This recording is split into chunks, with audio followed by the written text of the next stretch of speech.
welcome to the dungeon. My name is Robin, and today is Lampworking 101.49.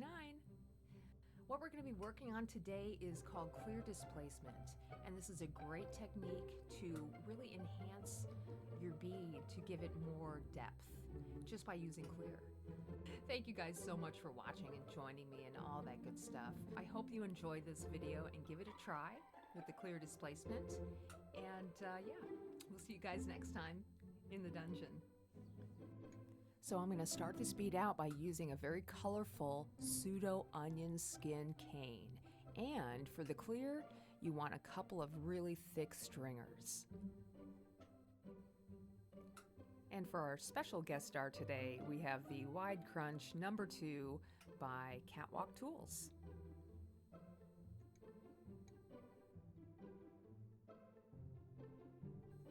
I'm going to start this bead out by using a little bit of bubblegum pink. Such a beautiful color, and it just strikes to the most beautiful intense pink I have ever seen. So we're going to walk this color up the mandrel about an inch and a half, my usual size. And what I want to do is just start with the base bead, which is just a long barrel-shaped bead.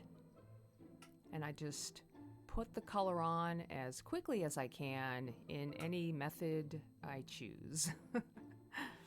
And then once my color is on there, I just want to heat both sides, make sure the whole thing is nice and hot, and then I will roll it out and hit those edges a little bit for a nice crisp looking bead.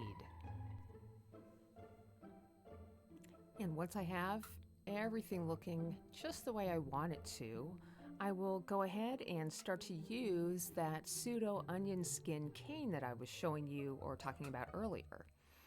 Now, when I add this cane, I'm going to give it a nice little twist back and forth so that you see all the different colors that this cane is showing you, not just the colors that are on the top, but I want to twist it around so it's just more fun and interesting to play with.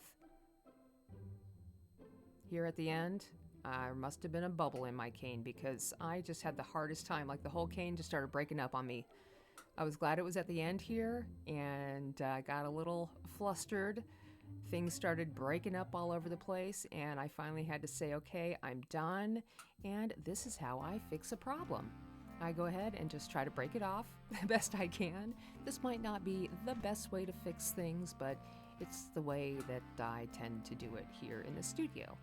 So cleaning up after myself, and I just want that little area that kind of got all messed up. I want to pull that down so the cane goes from the top of the bead to the very bottom.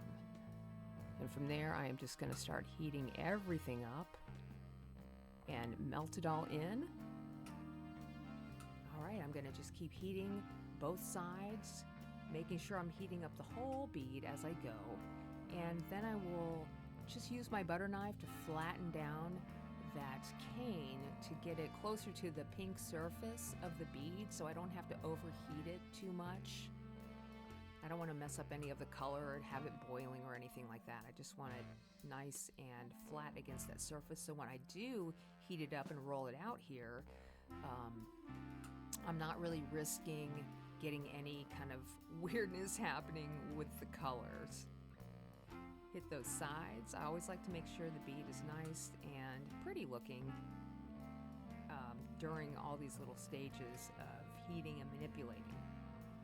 Now at this point, things are looking really cool, and I just wanted to share with you guys how awesome this cane looks. Even with the little, popping issues that I had, it looks really cool here. But it's going to look even cooler when we add this clear. And here it is. We're going to add the clear in the rounds. If the cane was going, horizontally, then I would add the clear vertically. But we're opposite. I have my cane going vertical across the bead, and so I want a horizontal rows of clear. So I have 5 rows of clear. Do your best not to get them to touch each other, but if they do, it's still going to look great. I'm going to add another row of clear right on top of those. And, you know, when I do this, I do want you to know that it's not perfect. I'm not perfectly, getting the clear right on top of the previous row every time. It's a little sloppy, but it works, it works, it works. Now at this point, I want to heat everything up nice and slowly. Oh, but wait, I'm going to add this black. Just a couple rows of a very, very thin, intense black. I'm just going to rake it right across the surface of the clear so it ends up breaking apart and just becoming little dots along the way. Yeah. All right, now we're ready to start heating everything up and just slowly incorporate the way it's melting into your glass. Nice and even. Heat up one side of the bead, move to another side. Because it's nice and wide, you want to make sure that your flame is not always in the center. It's heating both sides. Once that's looking good, I'm going to bring the bead press out. And we'll go ahead and put it in the press. Press it down, and yes, it's gonna look weird every time you do this, but there's still a little bit more that we have to do after we make this press. Looks a little funky. Yeah, all of a sudden it's like, what? But no, really.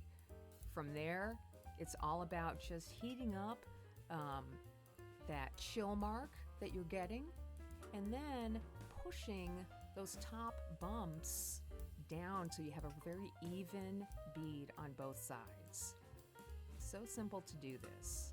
This is a great bead. I mean, this is a great press to make kind of a, what would it be, like a lentil shape, but in the rectangle? I'm not real sure, but I just love this shape, you guys.